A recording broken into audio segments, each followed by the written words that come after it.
Hello hello.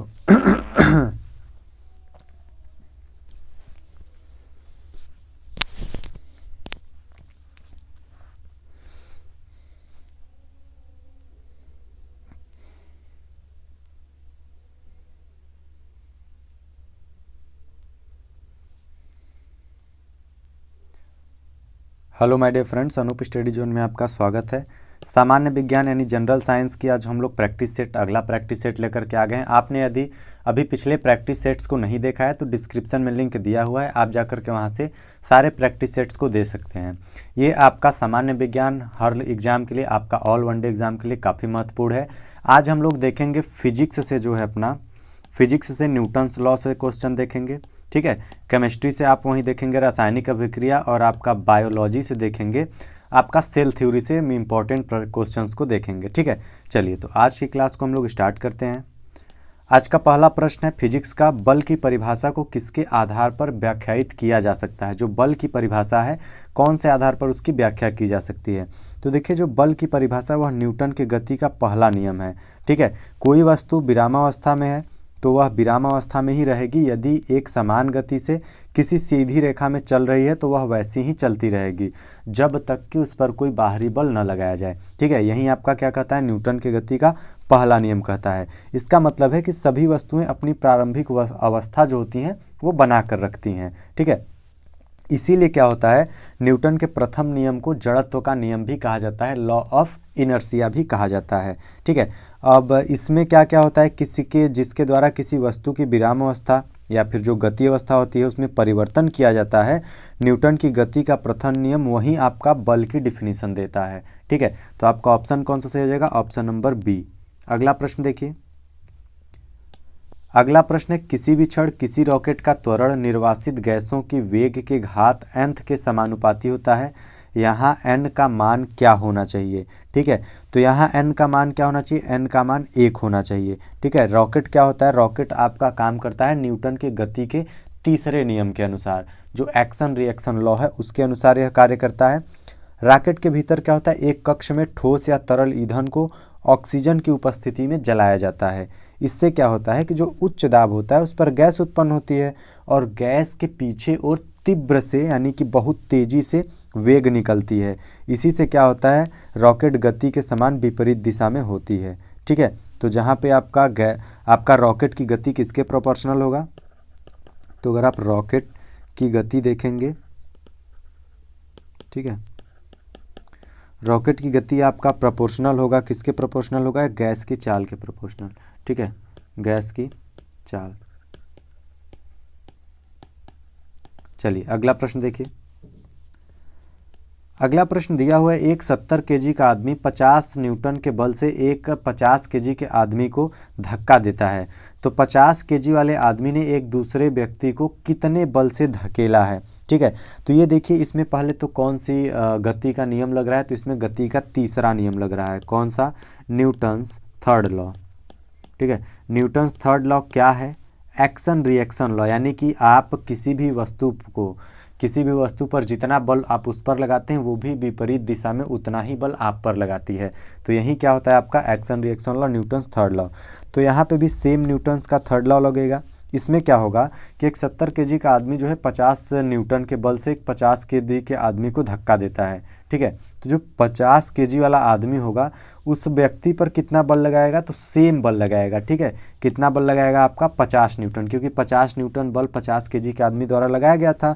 तो वो जो 50 केजी वाला आदमी है जस्ट अपोजिट दिशा में भी आपका 50 न्यूटन का बल लगाएगा। ठीक है, चलिए अगला प्रश्न देखिए, अगला प्रश्न दिया हुआ है, न्यूटन के नियम कणों के लिए अच्छे सिद्ध होते हैं। तो न्यूटन के जो कण होते हैं वह किसके लिए अच्छे सिद्ध नहीं होते हैं, तो यह प्रकाश के साथ जो होता है, प्रकाश के वेग के साथ तुलनीय वेग के गति करने पर ये उसके लिए अच्छे सिद्ध नहीं होते हैं। ठीक है, चलिए अगला प्रश्न देखिए, अगला प्रश्न है आपका, आकर्षण के गुरुत्वाकर्षण बल के अभाव में रॉकेट का जो प्रणोद होता है क्या होता है। ठीक है, तो ये आपका क्या होता है, ये होता है स्थिर, यह बिल्कुल और बिल्कुल स्थिर होता है। अब इसका रीजन क्या होता है, जो न्यूटन का आपका तीसरा नियम देखेंगे, क्रिया प्रतिक्रिया या फिर एक्शन रिएक्शन लॉ, उस पर यह आधारित है। रॉकेट के भीतर वही सेम बात अभी पिछले आपने बताया कि ठोस या तरल पदार्थ में एक ईंधन डाला जाता है जो आपका ऑक्सीजन की उपस्थिति में जलाया जाता है, जिस पर आपका उच्च दाब से गैस उत्पन्न होती है और पीछे की ओर संकरे मुंह से वह गैस निकलती है और क्या करती है, बल लगाती है, और वो फलस्वरूप क्या होता है, प्रतिक्रिया उत्पन्न होता है और रॉकेट जो होता है आपका तीव्र गति से ऊपर जाने लगता है। ठीक है, चलिए अगला प्रश्न देखिए। अगला प्रश्न है आपका, स्थिर या गतिज अवस्था में परिवर्तन का विरोध करने की एक वस्तु की प्रवृत्ति को क्या कहा जाता है।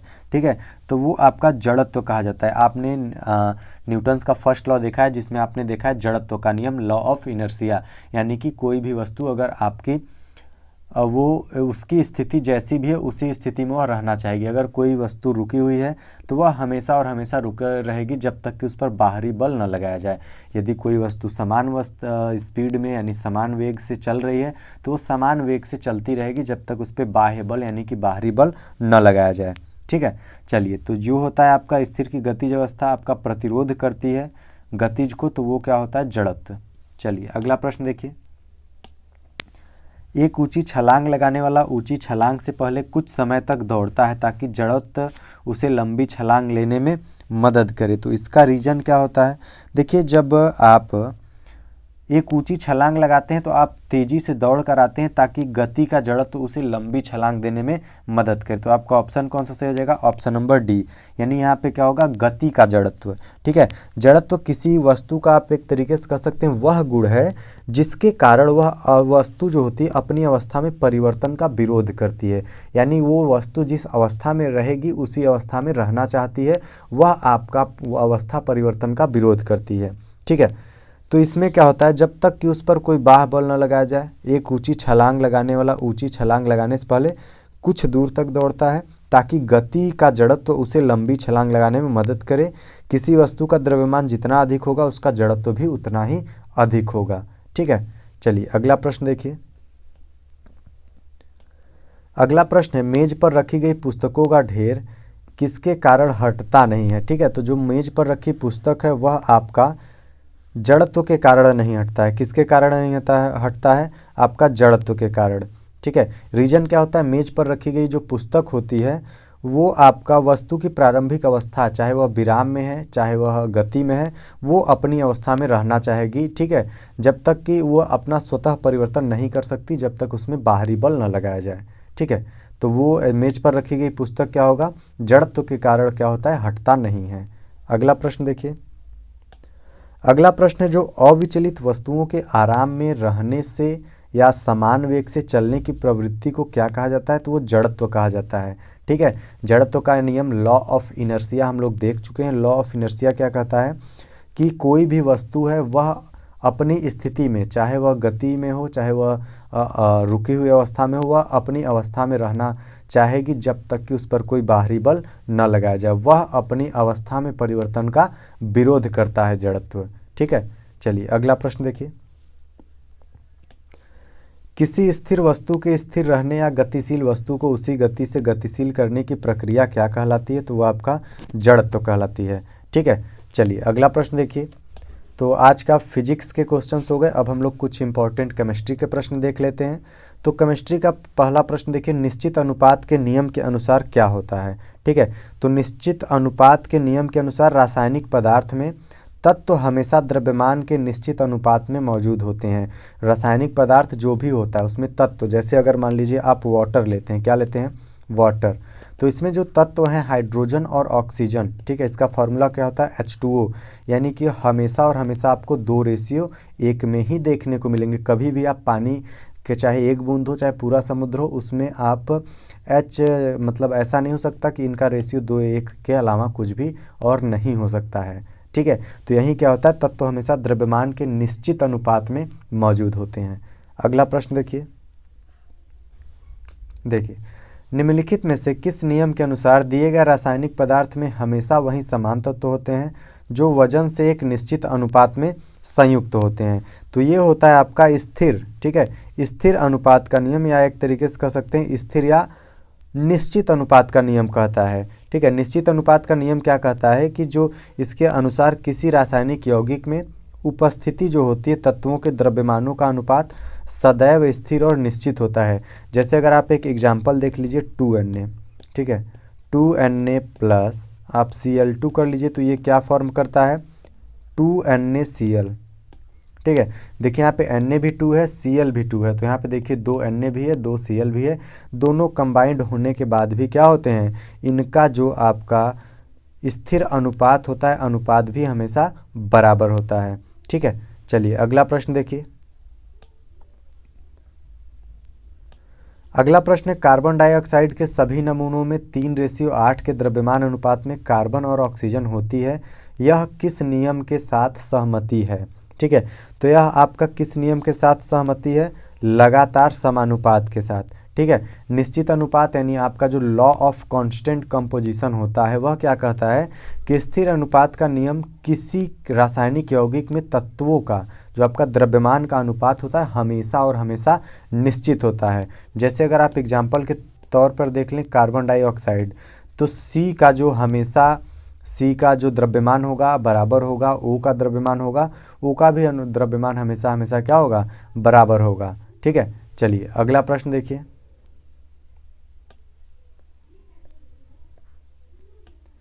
डाल्टन का सिद्धांत इस नियम पर आधारित है। तो जो डाल्टन का नियम का सिद्धांत है किस नियम पर आधारित है, तो वह आपका रासायनिक संयोजन पर आधारित है। ठीक है, डाल्टन के परमाणु सिद्धांत के अनुसार उन्होंने बताया था कि सभी द्रव्य चाहे तत्व हों, यौगिक हों या फिर मिश्रण हों, उसमें सूक्ष्म कणों से मिलकर बने होते हैं, जिसे हम क्या कहते हैं, परमाणु कहते हैं। डाल्टन के परमाणु सिद्धांत के अनुसार परमाणु पदार्थ को उन्होंने अविभाज्य बताया था। उस समय पे इलेक्ट्रॉन, प्रोटॉन, न्यूट्रॉन की खोज नहीं हुई थी। ठीक है, तो रासायनिक संयोजन के मुख्य रूप से 2 नियम दिए गए थे, एक द्रव्यमान संरक्षण का नियम और दूसरा निश्चित अनुपात का नियम। ठीक है, यानी अगर आप A + B मिलाते हैं, अगर ये C बनता है तो इसका द्रव्यमान भी क्या होगा, दोनों का C के बराबर होगा, और ये जो अनुपात है इनका अनुपात भी हमेशा और हमेशा बराबर होगा। जैसे कि आप हाइड्रोजन, जैसे आप वाटर ले लीजिए तो इसमें हाइड्रोजन का और ऑक्सीजन का दोनों का अनुपात हमेशा बराबर रहता है। ठीक है, चलिए अगला प्रश्न देखिए। अगला प्रश्न दिया हुआ है, डाल्टन का सिद्धांत जो है किस पर आधारित है, तो डाल्टन का सिद्धांत आपका रासायनिक संयोजन के नियम पर आधारित है। ठीक है, चलिए इसके बाद है, डाल्टन का परमाणु सिद्धांत निम्न में से किसके लिए एक स्पष्टीकरण प्रदान करता है। ठीक है, तो यह आपका किसके लिए स्पष्टीकरण प्रदान करता है, निश्चित अनुपात और जो उसका रासायनिक संयोजन का नियम होता है उसके लिए डाल्टन का परमाणु सिद्धांत क्या करता है, स्पष्टीकरण प्रदान करता है। ठीक है, इन्होंने बताया था अपने सिद्धांत में कि जो प्रत्येक तत्व होते हैं अति सूक्ष्म यानी बहुत ज़्यादा छोटे होते हैं, अविभाज्य होते हैं, मतलब जिसकी और कोई भी विभाजन न किया सके या उसे बांटा न जा सके। ठीक है, ये सभी क्या होते हैं, कणों से मिलकर बना है जिन्हें परमाणु कहते हैं। भिन्न भिन्न तत्वों के परमाणु के गुण भी आपके भिन्न भिन्न होते हैं, और परमाणु क्या होता है, अविनाशी होता है। ठीक है, इन्होंने बताया था atoms neither can be created nor be destroyed. ठीक है, चलिए अगला प्रश्न देखिए। अगला प्रश्न दिया हुआ है, डाल्टन की पद्धति के अनुसार निम्न में से कौन सा कथन सही है। ठीक है, तो आपका कौन सा सब कथन सही हो जाएगा, आप ऑप्शंस पढ़िए। समान तत्वों के अणुओं के परमाणु द्रव्यमान आकार समान है परंतु रासायनिक प्रवृत्ति समान नहीं है ना, ये तो गलत हो जाएगा। आपका सही ऑप्शन कौन सा हो जाएगा, ऑप्शन नंबर डी, परमाणु पदार्थों के अविभाज्य कण होते हैं। ठीक है, जो डाल्टन का पद्धति था उसके अनुसार जो हमारा परमाणु था वो अविभाज्य था, उसको किसी भी और भाग में विभाजित नहीं किया जा सकता था। ठीक है, चलिए अगला प्रश्न देखते हैं। निम्नलिखित में से क्या डाल्टन के परमाणु सिद्धांत की अवधारणा नहीं थी। ठीक है, तो ये उन्होंने बताया था कि सभी पदार्थ छोटे कणों से मिलकर बने होते हैं जिन्हें अणु कहा जाता है, तो ये अवधारणा उनके सिद्धांत की नहीं थी। ठीक है, डाल्टन द्रव्य की संरचना का ग्रहण इन्होंने बहुत ही गहरा अध्ययन किया था। इन्होंने 1803 में, कब, 1803 में इन्होंने संरचना और परमाणु संबंधित जो भी विचार था उसको इन्होंने प्रस्तुत किया था, जिसे आपका डाल्टन का परमाणुवाद कहते हैं। इनके परमाणु सिद्धांत के द्रव्यमान का संरक्षण का नियम प्रतिपादित होता है। इनके अनुसार परमाणु जो होते हैं अदृश्य कण हैं जो किसी रासायनिक अभिक्रिया में न तो उत्पन्न किए जा सकते हैं न ही खत्म किए जा सकते हैं या नष्ट किए जा सकते हैं। ठीक है, चलिए अगला प्रश्न देखिए। अगला प्रश्न दिया हुआ है, निम्नलिखित में से किसने परमाणु की अविभाज्यता के बारे में बताया था? तो वो थे आपके डाल्टन। डाल्टन ने बताया था जो आपके एटम्स हैं nor be created nor be destroyed, it neither can be created nor be destroyed, ये शब्द किसके थे? आपके डाल्टन साहब के थे। ठीक है, चलिए अगला प्रश्न देखिए। अगला प्रश्न है, डाल्टन के परमाणु सिद्धांत की कौन सी अभिधारणा द्रव्यमान संरक्षण के नियम का परिणाम है? ठीक है, तो ये कौन सा है? तो ये है आपका ऑप्शन नंबर डी, यानी परमाणु अदृश्य कण हैं जो किसी रासायनिक अभिक्रिया से न तो उत्पन्न किए जा सकते हैं और न ही उन्हें हम नष्ट कर सकते हैं। तो ये परमाणु सिद्धांत की आपकी जो द्रव्यमान वाली संरक्षण का नियम है उसका यह परिणाम है। ठीक है, चलिए अगला प्रश्न देखते हैं। अब हम कुछ इंपॉर्टेंट प्रश्न देख लेते हैं अपने कोशिका से। ठीक है, तो सबसे पहला प्रश्न है, जो आपका कोशिका प्रकार्यात्मक फंक्शनल कार्यों का नियंत्रण करता है किसके द्वारा करता है? ठीक है, तो यह आपका केंद्रक के द्वारा करता है। किसके द्वारा करता है? केंद्रक के द्वारा। कोशिका जो होता है हमेशा आपका जो क्रियात्मक उसकी क्रियाएं होती हैं, जो उसका नियंत्रण होता है वो केंद्र द्वारा करता है। कोशिका जो होता है केंद्र के कोशिका के अधिकांश जो अनुवांशिक होते हैं, जो क्रोमोसोम्स बनते हैं या फिर जो हिस्टोन्स होते हैं, जैसे आपकी प्रोटीन। ठीक है, जैसे आपकी प्रोटीन की विशाल विविधता के साथ कई लंबे लंबे डीएनए होते हैं, तो इन सभी का आपका जो फंक्शनल यानी क्रिया पे नियंत्रण करता है वो आपका केंद्रक करता है, न्यूक्लियस करता है। ठीक है, चलिए अगला प्रश्न देखिए। सूत्री विभाजन के चरण का नाम बताएं जिसके दौरान विभाजित सेल के गुणसूत्र मध्य रेखा पर स्थित होते हैं। ठीक है, तो ये आपका होता है मेटाफेज। सूत्री विभाजन मुख्यतः आपका जर्म सेल्स यानी जो आपका जनन कोशिकाएं होती हैं उसके अतिरिक्त सभी जीवित कायिका कोशिकाएं में होता है। सूत्री विभाजन प्रक्रिया के अंतर्गत आपका एक कोशिकीय जीवधारी का जनन होता है, बहुकोशिकीय जीवधारी का जनन होता है और जीवधारियों में सूत्री विभाजन की प्रक्रिया जो होती है वह आपकी निरंतर चलती रहती है। ठीक है, चलिए अगला प्रश्न देखिए। पौधों में पाया जाने वाला नीला, बैगनी या लाल जो फ्लेवेनाइड वर्णक होता है किसकी उपस्थिति के कारण होता है? तो यह आपका होता है एंथोसाइनिन के कारण। पौधे में पाया जाने वाला नीला कलर आप देख लीजिए, बैगनी, लाल या फिर आपका जो फ्लेवेनाइड वर्णक होता है यह एंथोसाइनिन की उपस्थिति के कारण होता है। अब ये किस में पाया जाता है? आप देखेंगे जामुन। ठीक है, जामुन की दाग लग जाती है ना, आप देखते हैं। प्याज, ठीक है, यह आपका प्याज में भी पाया जाता है। इसके बाद अनार, अनार का आप देखते हैं लाल कलर आपका रस मिलता है। टमाटर, ठीक है, तो ये सभी किसके कारण होता है? ये सभी आपका एंथोसाइनिन के कारण होता है। इसके बाद टमाटर के बाद आप एक और जान लीजिए, आपका जो होता है चोकोबेरी, इसमें भी यही पाया जाता है। ठीक है, तो जो आपका एंथोसाइनिन में पाए जाने वाले कुछ प्रमुख जो फल हैं या फिर जो हैं उनको हमने बता दिया है। ठीक है, इसको याद रखिएगा। अगला प्रश्न देखिए।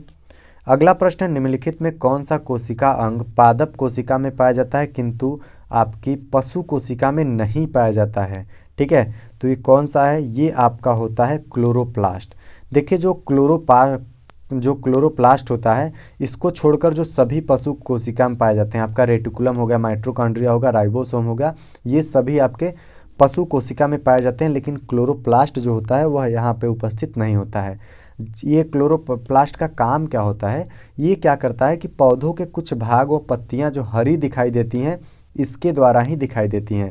इसके द्वारा ही आपका प्रकाश का संश्लेषण होता है, जो आपके कार्बोहाइड्रेट बनाते हैं या जो आपके पौधों को भोजन बनाने में मदद करते हैं। ठीक है, तो ये क्या करते हैं? प्रकाश संश्लेषण में आपके मदद करते हैं जो आपके क्लोरोप्लास्ट होते हैं। ठीक है, चलिए अगला प्रश्न देखिए। अगला प्रश्न है, निम्नलिखित में कौन सा घटक पत्तियों का हरा रंग प्रदान करता है? तो कौन सा ऐसा घटक है जो हरा कलर प्रदान करता है? तो ये होता है आपका क्लोरोफिल। क्लोरोफिल के कारण ही हम लोग पत्तियाँ जो होती हैं उनको हरा देख पाते हैं। ठीक है, अगला प्रश्न देखिए। अगला प्रश्न है आपका, पौधों में कोशिका भित्ति का निर्माण करने वाले जटिल कार्बोहाइड्रेट को क्या कहा जाता है? तो इसको आपका क्या कहा जाता है? ये आपका होता है सेलुलोज। ठीक है, पौधों की कोशिका भित्ति का निर्माण करने वाले जो जटिल कार्बोहाइड्रेट होते हैं उनको सेलुलोज कहा जाता है। चलिए अगला प्रश्न देखिए। अगला प्रश्न है आपका, ऊतक क्या होता है? जो ऊतक होते हैं वो होते क्या हैं? ठीक है। तो देखिए ऊतक क्या होता है, यह वे कोशिकाएं जो मूल रूप से दिखने में और कार्य करने में समान होती हैं वो क्या कहलाती हैं, वो आपके ऊतक का निर्माण कहती हैं या फिर ऊतक कहलाते हैं। ठीक है, चलिए अगला देखिए। इसके बाद है उन कोशिकाओं के समूह को जिनकी उत्पत्ति और संरचना समान होती है और जो एक विशेष कार्य करने के लिए विशेषज्ञता प्राप्त होते हैं। उदाहरण के लिए अगर आप देख लीजिए, जैसे शरीर के मांसपेशियों की कोशिकाएं उन मांसपेशियों को बनाती हैं जो शरीर को गति से संबंधित, तो उसको क्या कहा जाता है। ठीक है, तो उसे आपका क्या कहा जाता है, उसे आपका ऊतक कहा जाता है। क्या कहा जाता है, उसे आपका ऊतक कहा जाता है। कोशिकाओं का वह समूह, देखिए एक चीज़ जान लीजिए, जो कोशिकाओं का समूह होता है जिसे सभी कोशिकाएं आकार या फिर उसकी आकृति, कार्य, उत्पत्ति या किसी का भी दृष्टि से आपके समान होती हैं, वो आपकी क्या कहलाती हैं, ऊतक कहलाती हैं। क्या कहलाती हैं, ऊतक कहलाती हैं। ठीक है, चलिए अगला प्रश्न देखिए। अगला प्रश्न है रक्त और हड्डियों के उदाहरण कौन से हैं। तो रक्त और जो हड्डियां हैं इसके उदाहरण कौन से हैं, संयोजी ऊतक। किसी जीव के शरीर में जो कोशिकाओं के एक समूह को ऊतक कहते हैं जिनकी उत्पत्ति एक समान हो और वो एक विशेष कार्य करती हों। जैसे आपके अंदर कई कोशिकाएं हैं, उन कोशिकाओं का एक ही काम है। ठीक है, तो वो उनका जो वंश होता है वही क्या कहलाता है, ऊतक कहलाता है। कोशिकाएं मिलकर ऊतक का निर्माण करती हैं और रक्त और हड्डियों संयोजी ऊतक के उदाहरण हैं। जंतु के शरीर को ढकने या फिर जो बाहरी रक्षा प्रदान करने के लिए ऊतक या जो एपिथेलियम ऊतक कहते हैं। मस्तिष्क, मेरुरज्जु तथा जो तंत्रिकाएं होती हैं, सभी तंत्रिका तंत्र आपकी ऊतक की बनी होती हैं। ठीक है, चलिए अगला प्रश्न देखिए। लास्ट प्रश्न आज का हमारा, रक्त किस प्रकार के ऊतक का एक उदाहरण है। तो जो आपका रक्त होता है यह आपका संयोजी ऊतक का एक उदाहरण होता है। ठीक है, चलिए तो आज के लिए बस इतना ही। अगर आपको वीडियो अच्छा लगा तो लाइक करें, कमेंट करें, शेयर करें। अभी तक आप लोगों ने चैनल को सब्सक्राइब नहीं किया है तो चैनल को सब्सक्राइब करना ना भूलें। आज के लिए बस इतना ही, मिलते हैं आपसे अगले वीडियो में, तब तक के लिए धन्यवाद।